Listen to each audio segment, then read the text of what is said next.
So the fourth chapter of the Bhagavad Gita is summarized by Sri Yamunacharya in his Gitartha Sangraha in the following shloka. Prasangat swasva bhavoktihi karmano akarmata asya cha beda jnanasya mahatmyam chaturthadhyaye uchyate.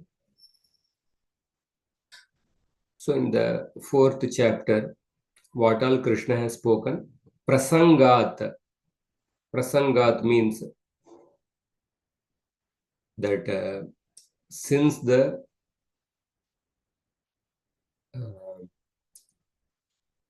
topic of Krishna's appearance, since the topic came into the discussion, Swas Swabhavoktihi, Krishna spoke about the nature of his avatar. So because the topic of the discussion regarding Krishna's avatars, the topic of discussion about Krishna's avatars was brought out so therefore Krishna spoke about the nature of his avatars. So prasangat swa swabhavoktihi. So in the fourth chapter, Krishna spoke about the nature of his avatars.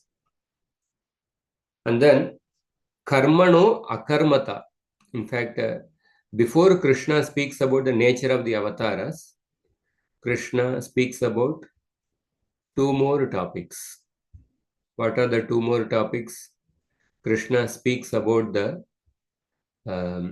validity of karma yoga. So the first topic is that Krishna speaks about how the karma yoga, the authenticity of karma yoga, or the validity of karma yoga. Krishna speaks about this in the first three shlokas. And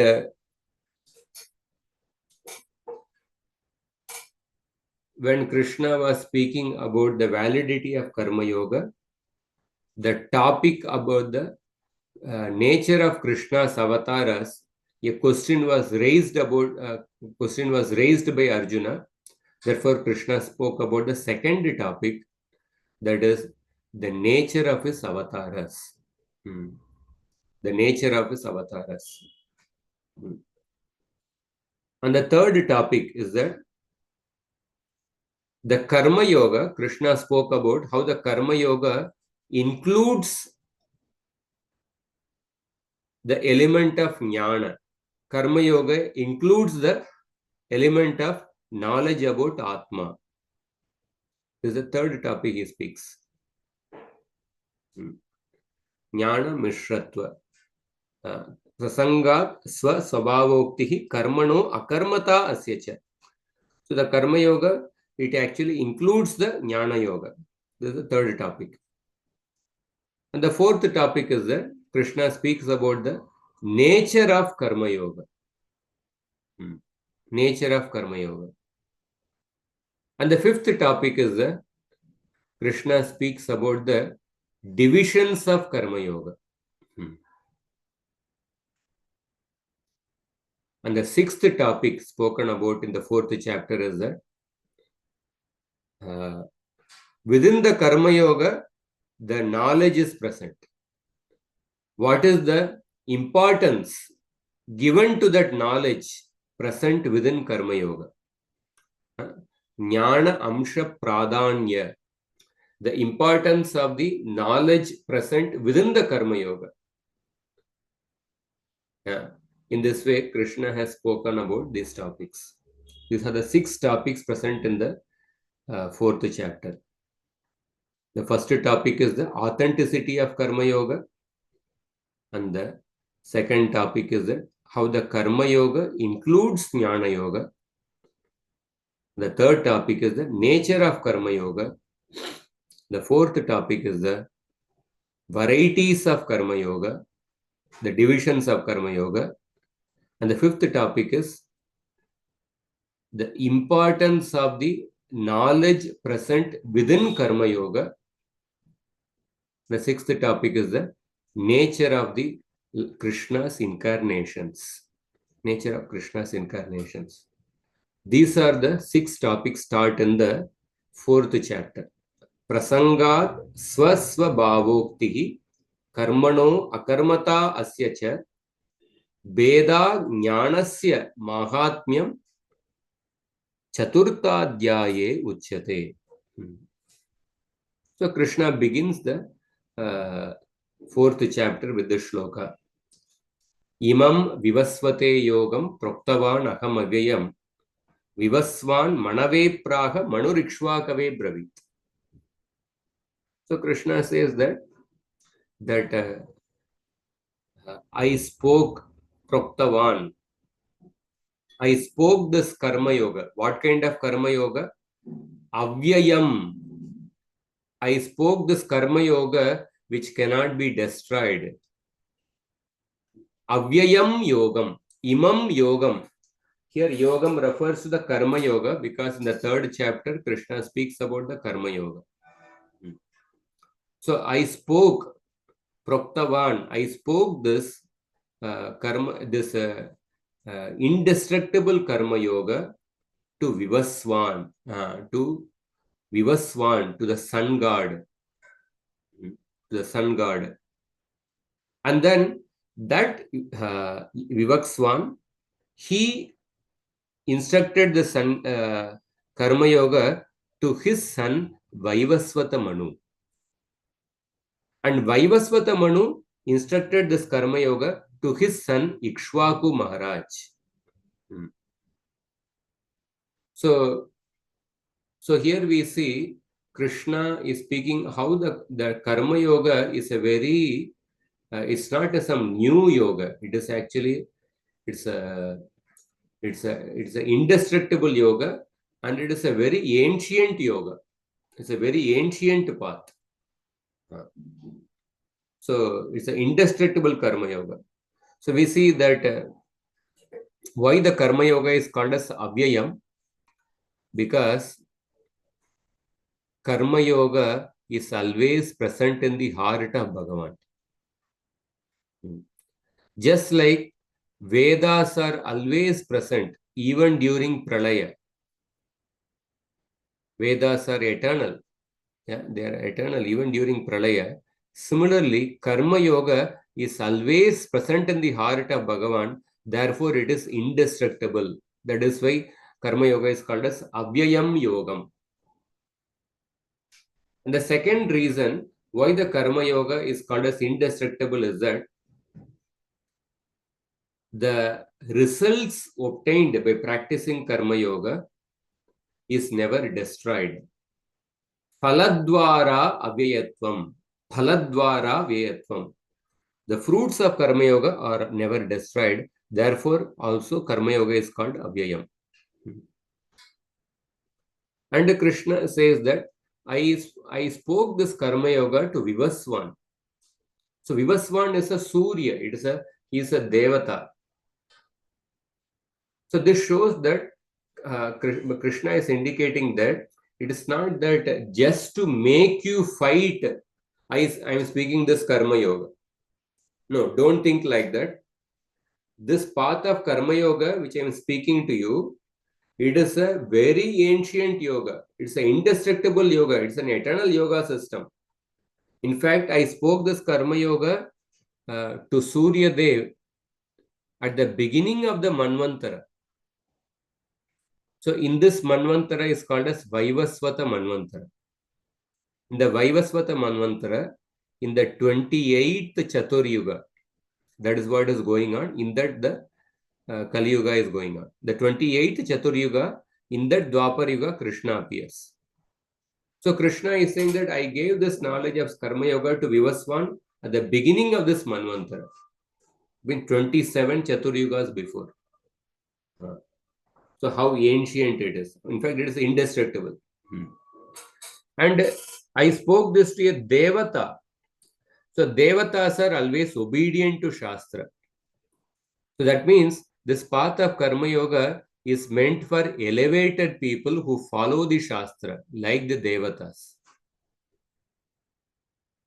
The Bhagavan also spoke the Nastika Vada to the Asuras when he appeared as Buddha. In order to divert the Asuras from following the Vedas, Buddha spoke the Nastika Vada. Because Asuras were using the power gained from the Vedas for a wrong purpose. In order to reduce their power, Bhagavan spoke the Nastika Vada to divert the Asuras from following the Vedas. But Karma Yoga was not spoken to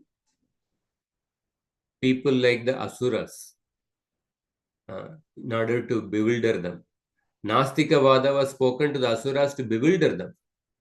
But Karma Yoga was spoken to persons like Vivaswan, the Devatas like Surya Dev. So therefore, Krishna is actually, in this way, he is talking about the authenticity or the validity of Karma Yoga.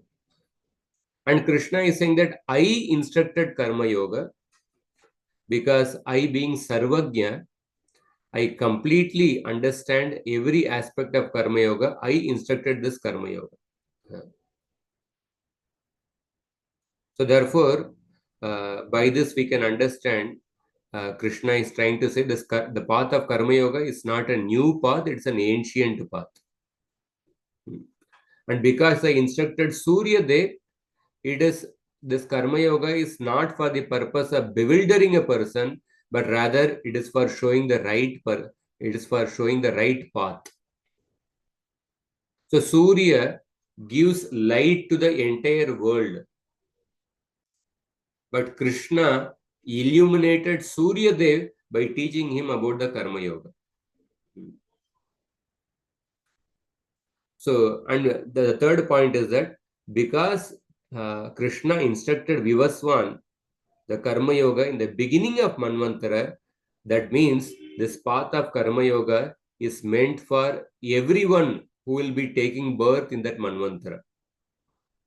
It is meant for everyone. So we see that, and then after when Krishna instructed Karma Yoga to Vivaswan, he spoke this Karma Yoga to his son Vaivasvata Manu. The father is always concerned about the welfare of the child. A father will only instruct those things which will be good for the child. So Vivaswan spoke it to his son Vaivasvata Manu, and Vaivasvata Manu instructed Karma Yoga to his son Ikshvaku Maharaj. So there is a verse which is stated in the Vedas. Yadvai kinchit avadi tad beshajam.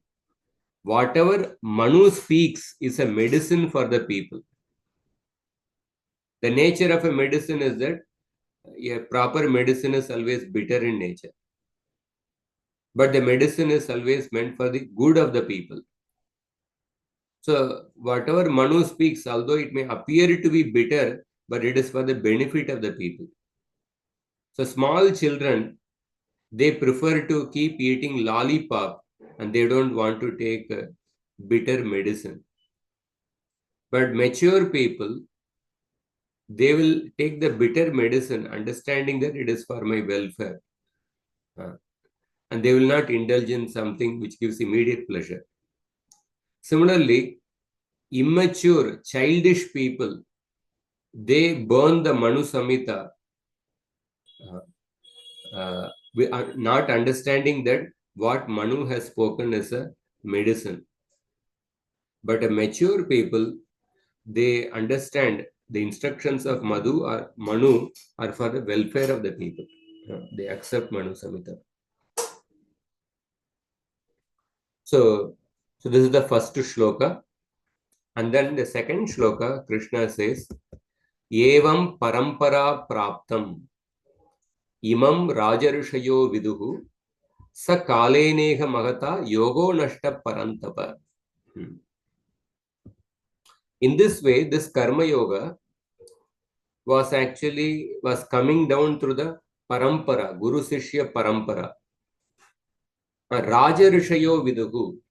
Great Raja Rishis like Janaka Maharaj, they obtained this Karma Yoga through the parampara system. But that Karma Yoga, in due course of time, by the influence of time, this path of Karma Yoga got lost. Kalena Nashtaha. So we see that any knowledge has to be received from the proper parampara, from the proper sampradaya. When a person comes in the proper parampara, sampradaya, one gets the knowledge as it is, without any adulteration. So there are two birds. One bird is a cuckoo, another bird is a parrot. The nature of a cuckoo is that cuckoo sings with newer and newer tunes in a very sweet manner. But parrot, he does not know to sing in newer and newer tunes. But the quality of a parrot is that whatever is taught to the parrot will repeat as it is. So there are two qualities. One is the novelty, another is the loyalty. So parrot is loyal in the sense that whatever is told, it will repeat as it is. Cuckoo has a quality of novelty. It keeps singing newer and newer tunes.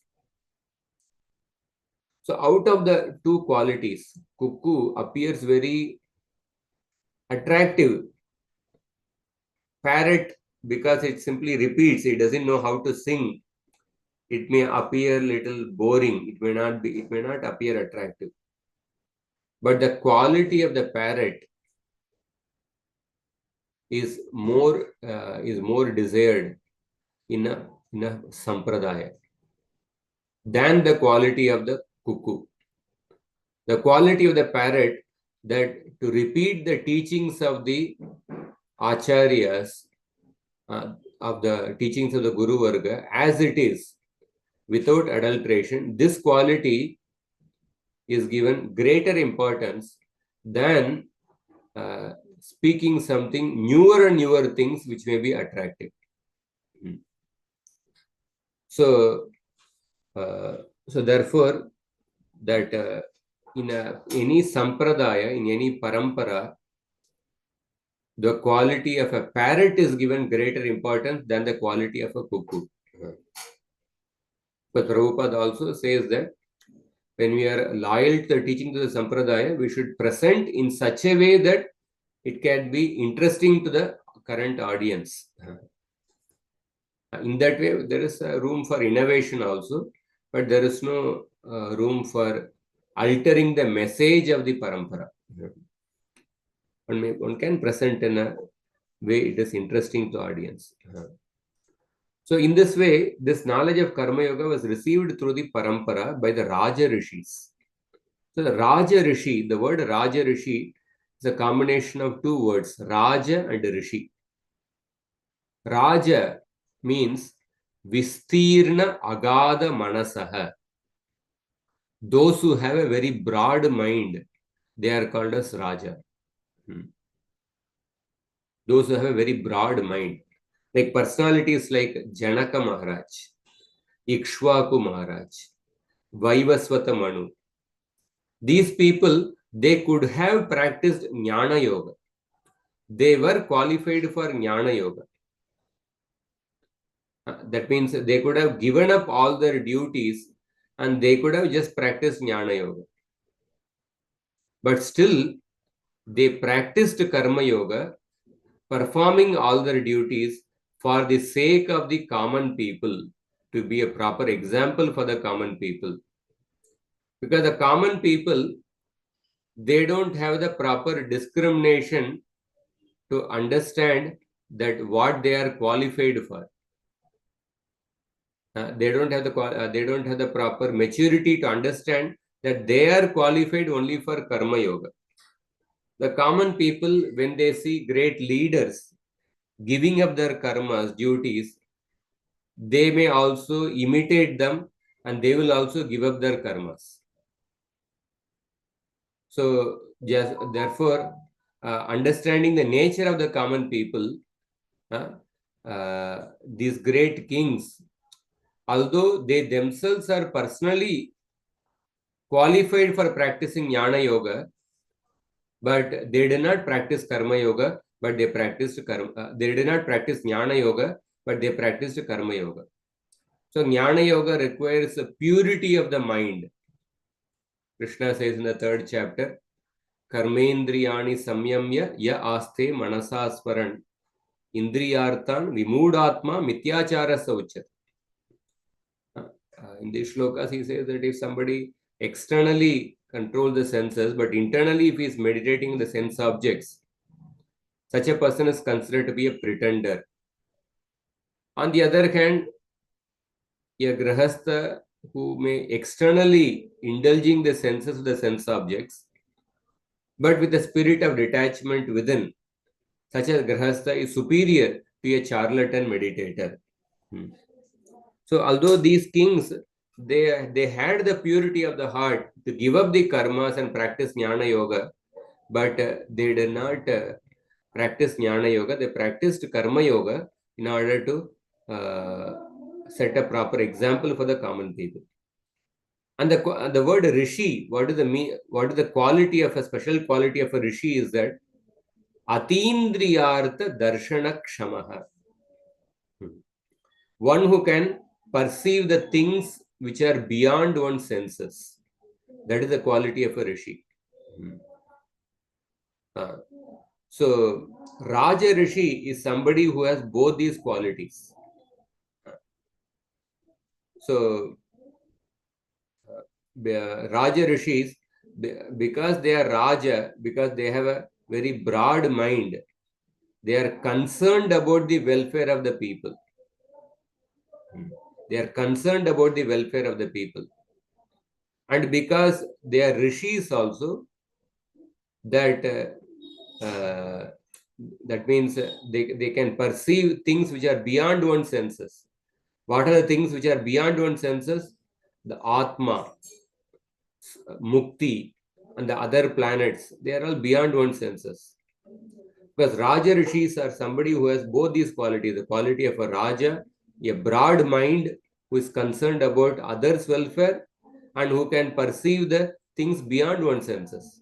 So such Raja Rishis, they used to obtain this knowledge of Karma Yoga through the Parampara system. But this Karma Yoga got lost in due course of time. So कालेन एवं परंपरा प्राप्तम इमं राजर्षयो विदुः स कालेनेह महता योगो नष्ट परंतप इह महता. So this material world, the karma yoga got lost in due course of time, because this material world is not Vaikunta. It is not the Nitya Vibhuti. It is not the Vaikunta of the Supreme Lord. The nature of the material world is that everything goes on deteriorating in due course of time. Goes on deteriorating. So, and also because of the time factor, so this karma yoga got lost. So when it is mentioned nashtaha, nashtaha means vinashtaha prayaha abhut. That means it almost got lost. Almost got lost means, that means even at that time, some people were practicing karma yoga. Some people were practicing karma yoga individually, but this parampara of teaching karma yoga got lost. And that is what Krishna says. Vinashtaha prayaha abhut. And therefore, in order to revive this knowledge of karma yoga, Krishna says that I am again speaking this knowledge. So then Krishna says the next shloka. Sa evayam mayatedya yoga prokta puratanaha bhaktosi me sakha cheti rahasyam yaitad uttamam. He says, Sa eva ayam. sa eva ayam. That same karma yoga, that same karma yoga which I had taught to Vivaswan, and since you are my bhakta and saka, you are my devotee and my friend, I instructed this path of karma yoga to you also. So Krishna already spoke about the karma yoga in the 3rd chapter, the 2nd chapter also. So maya proktah, since you are my devotee and friend, you also have been instructed by me in this path of karma yoga. Te proktah adya. Today I instructed this. Karma yoga was instructed by me to you because since you are my bhakta and friend. And so the same ancient karma yoga, Puratana karma yoga. And this karma yoga is uttamam ragasyam. Ragasyam hi etad uttamam. So the karma yoga is also a very confidential knowledge. Karma yoga is also confidential knowledge.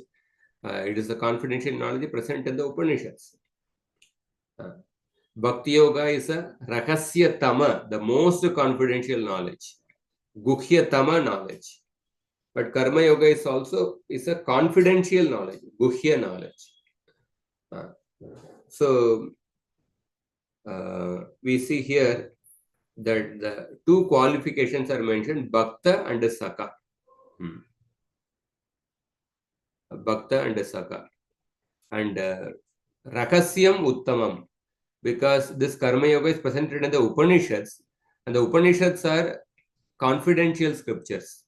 Upanishads have to be learnt by sitting near the Guru.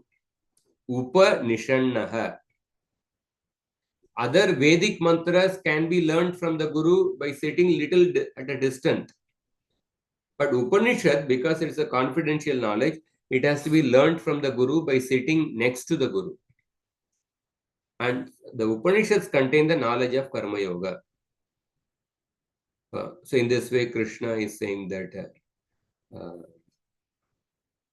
that I'm giving this knowledge, I instructed this knowledge of Karma Yoga to you.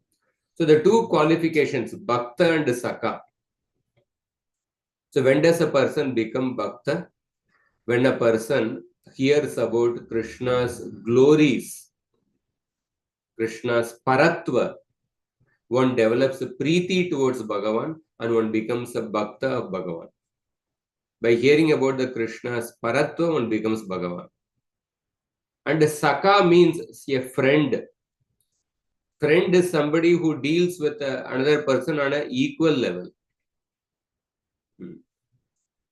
So Arjuna is a Bhakta because he is aware of Krishna's paratva. At the same time, Arjuna is a friend of Krishna because Arjuna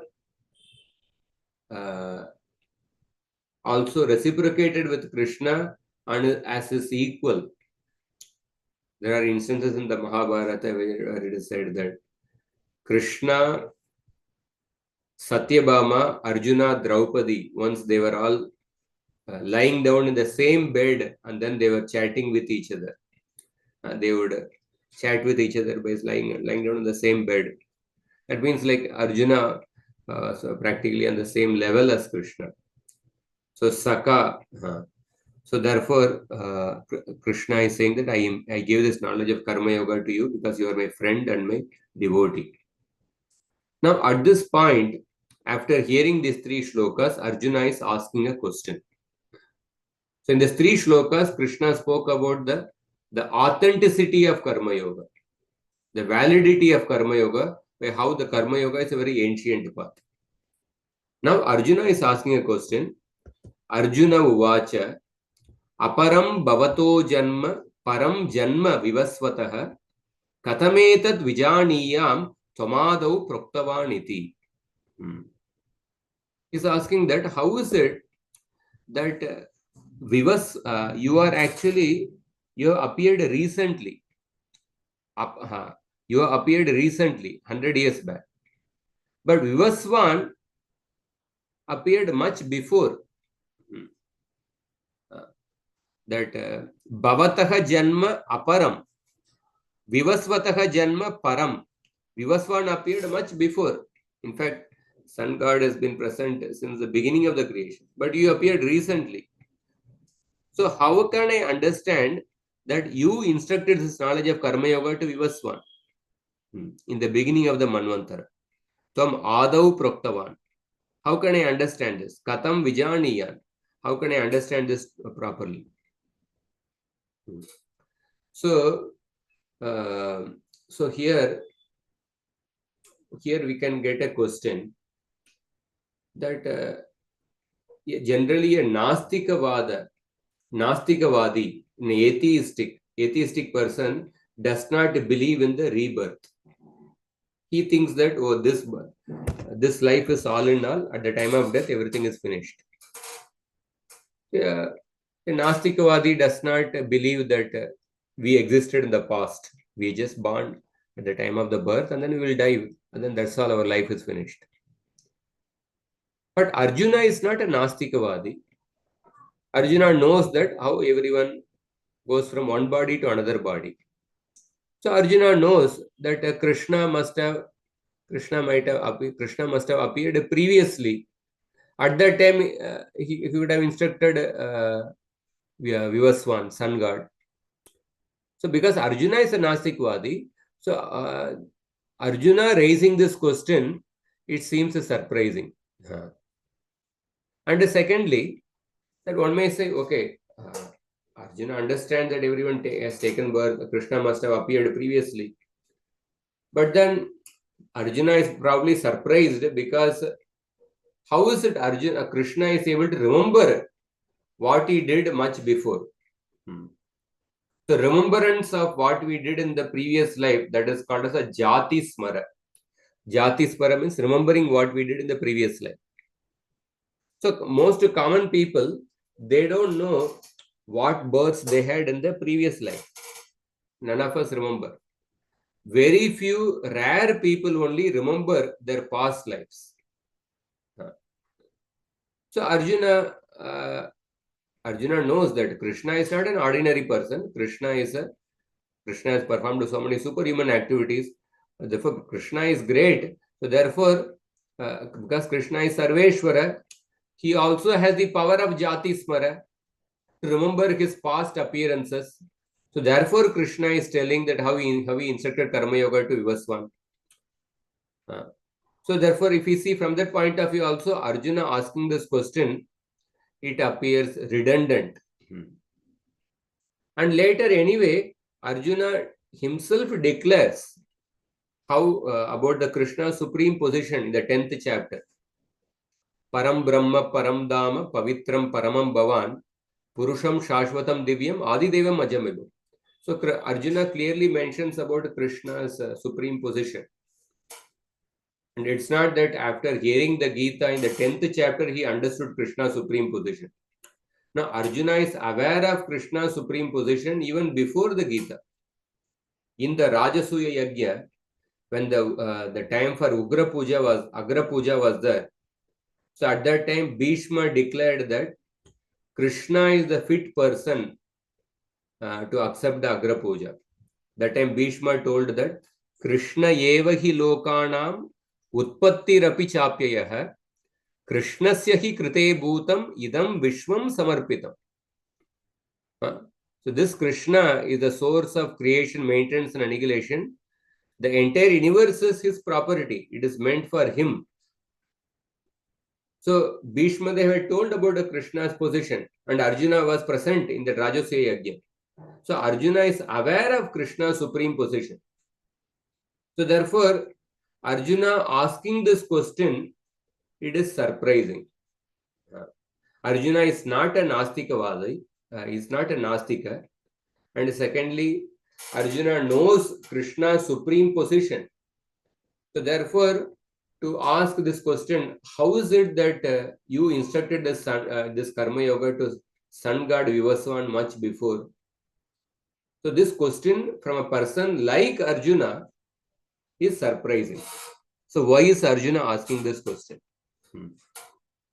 So here the Acharyas say Ramanuja and Vedanta Desika, that Arjuna definitely knows about the position of Krishna.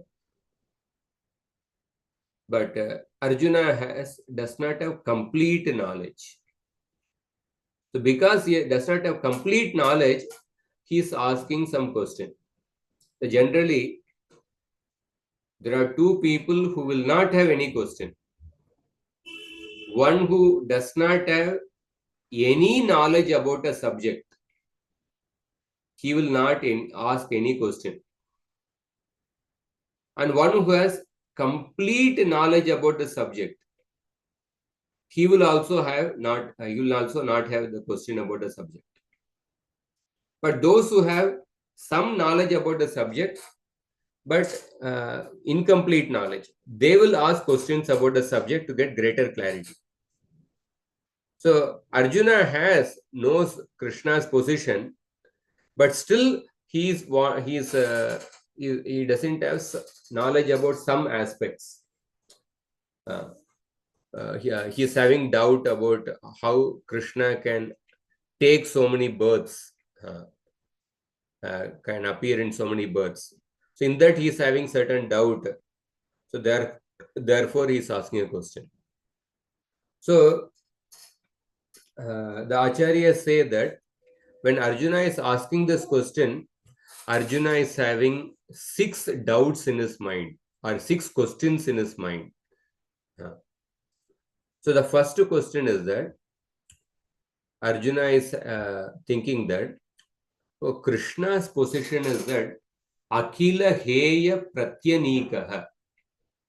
Akhila Heya Pratyanika means Bhagavan is exactly opposite to all kinds of doshas in this world. So that is the nature of Bhagavan. That is the nature of Krishna. But the nature of this particular world is that this world is filled with many doshas. So how does that Bhagavan, who is opposite to all the doshas, how does that Bhagavan take birth in this world which is filled with so many doshas? So this is a puzzle for Arjuna. This is a puzzle for Arjuna. So therefore, he feels that is it that Krishna actually appears in this world? Because Krishna is opposite to all the doshas, and this world is filled with many doshas. Is it that Krishna actually appears in this world? Is Krishna's appearance a true appearance, or is it just an illusory, some magical show? So this is the first doubt which Arjuna is having. Because of knowing that Krishna is Akhila Heya Pratyanika, opposite to all the doshas, and this world is filled with doshas. So Krishna appearing in this world, it appears to be a puzzle. So is it actually a true appearance, or is it an illusory, some magical show? This is the first question. The second question which Arjuna is having in the mind is that this Paramatma, Bhagavan, he is the personification of bliss. Kalyana Gunaikatana. He is the reservoir of all the auspicious qualities. And he is always in bliss. Sandrananda Visheshatma, like that we say, one of the qualities of pure bhakti. He is always in bliss. And this world is a Dukkalaya. So why does that Bhagavan, who is the personification of bliss, why does he appear in this world which is filled with dukkha? Which is filled with dukkha. So therefore, so Arjuna is getting a doubt. Is it that when Krishna appears in this world which is Dukkalayam, does Krishna appear with the same qualities which he possesses in the spiritual world? Or does he leave those qualities? One of the quality of Krishna is that he is the personification of bliss, and also many other auspicious qualities. So when Krishna appears in this world, Does he appear with the same qualities, or does he leave behind those qualities and appear in this world? This is the second question which Arjuna is having in the mind. And the third question which Arjuna is having is that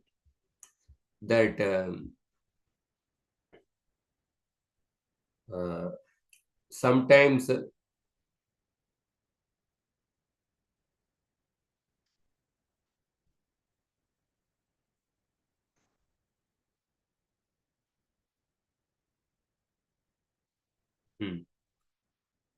yeah, the third question is that um, does Krishna take birth with a body made of the five Panchamahabhutas, or Krishna appears in which body does he appear? So when he appears in this world, does he accept a body made of the Panchamahabhutas? This is the third question which Arjuna is having. And the fourth question he has is that does Krishna take birth because of certain karmas, or what is the reason for his appearance?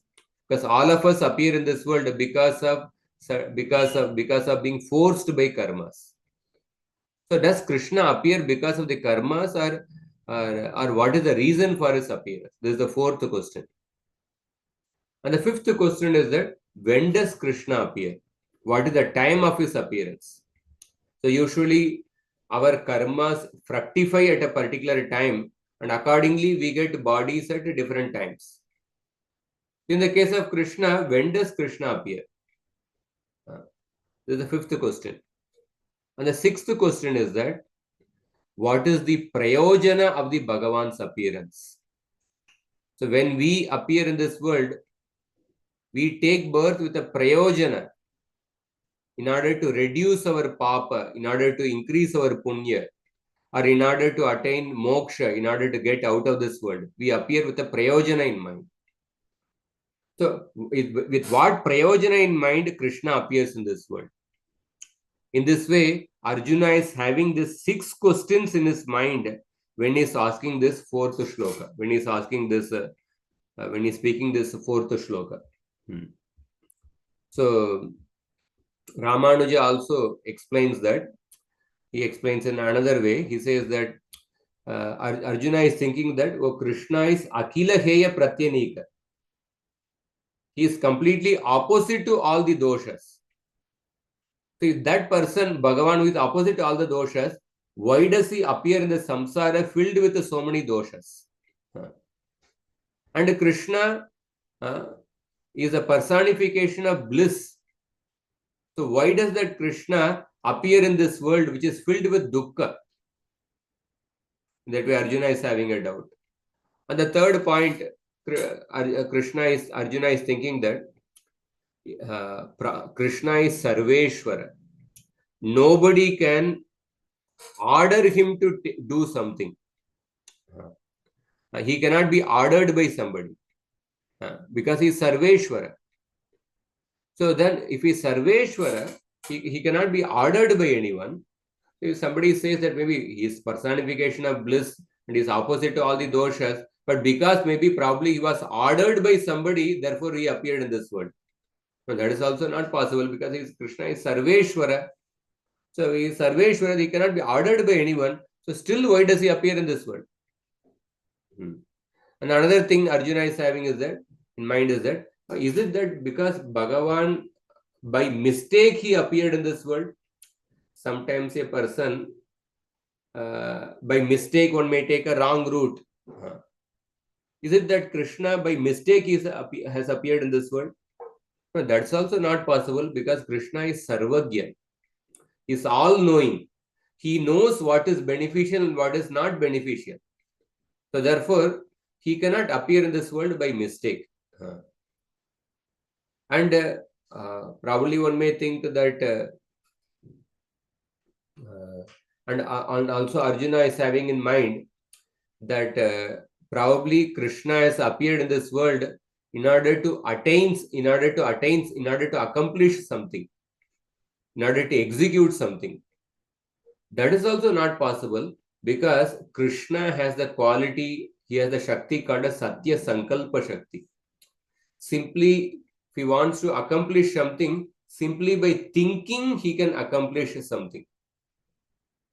So therefore, he doesn't have to appear in this world to accomplish something because he has the Satya Sankalpa Shakti.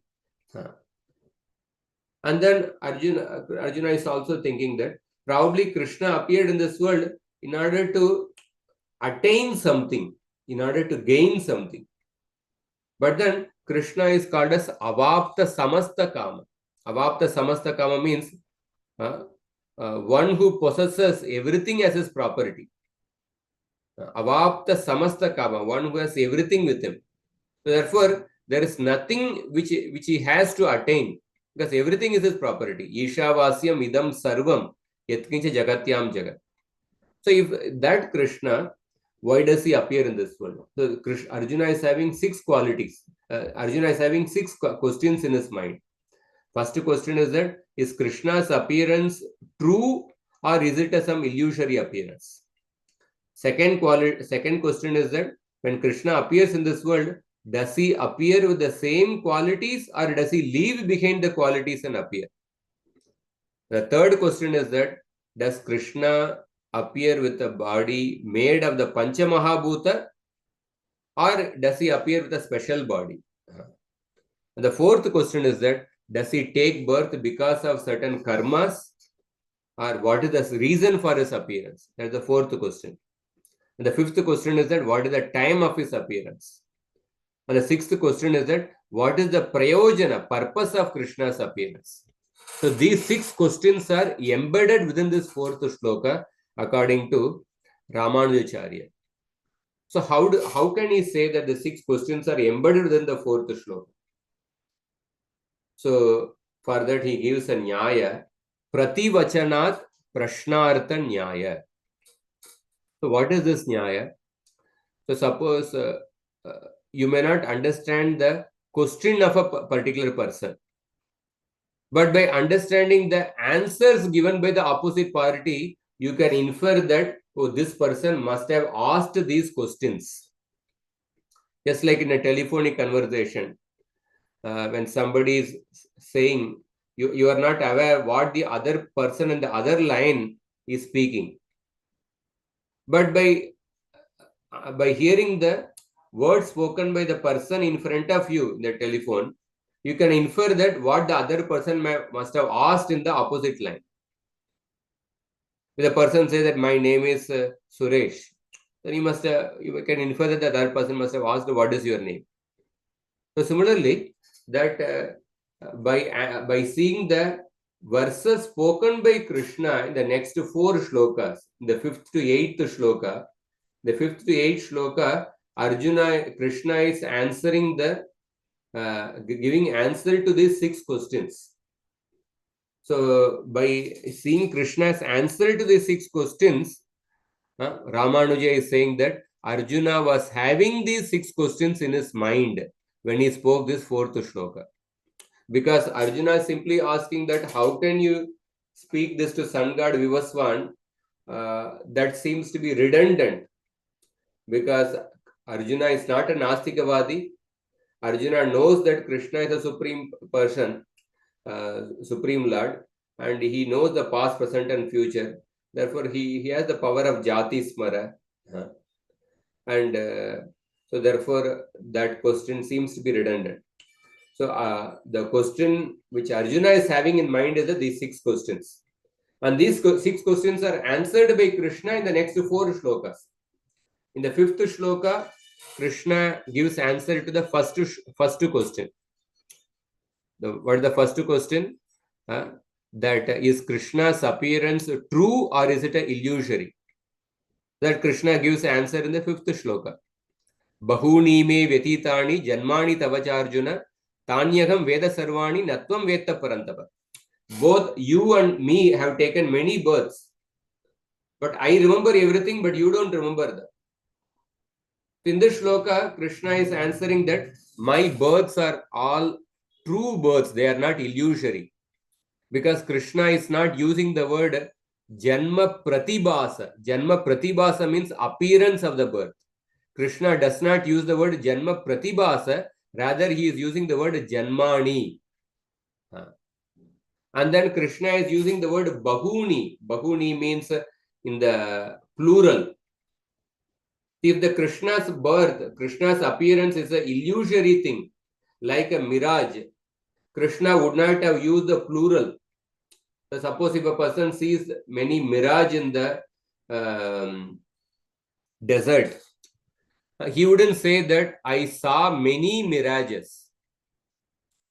Mirage is only one only, because everything is illusory.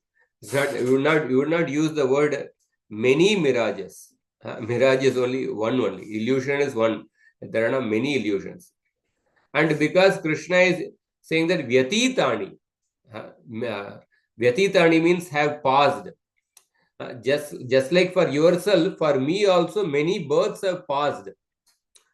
So we will not use the word Vyatitani for an illusory thing. Because we wouldn't say that the illusory thing existed. Illusory thing passed. Because illusory thing means that which does not exist only. But Krishna is using the word Vyatitani and is using the word Bahuvachana. And then the third reason is that just like you. That means Arjuna's birth is definitely real. It is not illusory. So similarly, just like you, I have also appeared many times. So that also shows that Krishna's birth is not illusory. It is a real birth. And so Bahuni me Vyatitani Janmani Tavasa. And Krishna is not used the word Janma Pratibhasika. Rather, Krishna has used the word Janma. So in that way, in the fifth shloka, Krishna has given answer to the first question, that my birth is real, it is not illusory. And the sixth shloka, Krishna gives answer to three questions. Ajopisan avyayatma bhutanam ishwaropisan prakritim swamadishtaya sambhavam yatmamaya. The second question is that, does Krishna appear with the same qualities, or does he leave behind the qualities and appear in this world? So Krishna says that ajaha apisan. So continuing to be the same person who is not created due to karma. And avyaya atma apisan. Continuing to be the same person who is not destroyed due to karma. And Ishwaraha apisan. Continuing to be the Ishwara. With the same qualities I appear in this world. So that means when Krishna appears in this world,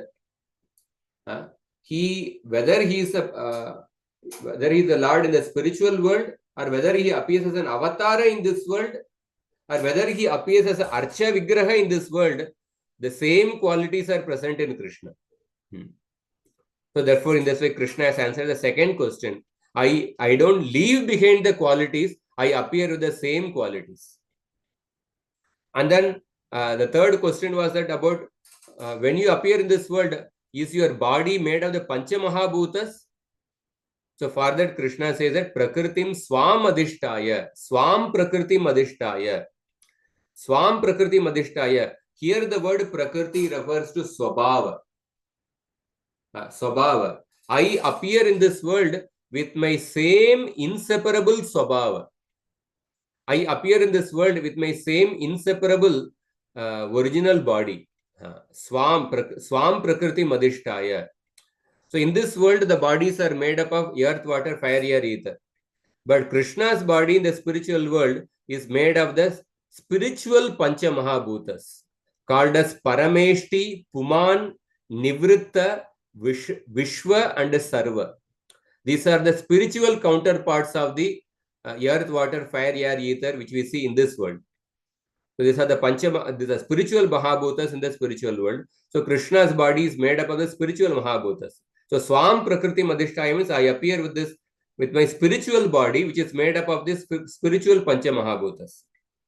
So in that way, Krishna is answering the third question. And the fourth question is that Atma Mayaya. Atma Mayaya, here the word Maya means Sankalpa or Jnana. Maya does not mean illusory. There are other meanings of the word Maya given in the dictionary, which means Sankalpa. So that means Atma Maya means I appear by my own Sankalpa. I appear by my own Sankalpa. That means there is no reason for my appearance. I appear by my own will. I appear by my own will. I don't appear because of being forced by the karmas. I appear by my own will. I appear by my own sankalpa. In this way, the fourth question's answer is there in the sixth shloka. And then in the seventh shloka, Krishna answers the fifth question, the time of his appearance. Yada yada hi dharmasya glanir bhavati bharata abhyuttanam adharmasya tadatmanam srijamyam. Whenever there is a dharmasya glani, and then whenever there is a decrease of dharma and increase of adharma, at that time I appear. In that way, he answers he gives answer to the fifth question. And then the answer to the sixth question, what is the prayojan of Krishna's appearance? That answer is given in the eighth shloka. Paritranaya sadhunam vinashaya dushkritam dharma samsthapanarthaya sambhavami yuge yuge. Paritranaya sadhunam, in order to protect my devotees and in order to annihilate the demons and for establishing dharma, I appear in this world. In that way, Krishna is giving answer to the six questions. Answer to the first question in the fifth shloka, answer to the second, third, and fourth shloka, fourth question in the sixth shloka, answer to the fifth question in the seventh shloka, and answer to the sixth question in the eighth shloka. So by seeing the Krishna's answers to the six questions, we can infer that Arjuna had these six questions when he asked when he spoke the fourth shloka. So these are something I just wanted to share on the occasion of Gita Jayanti. So I'll stop here.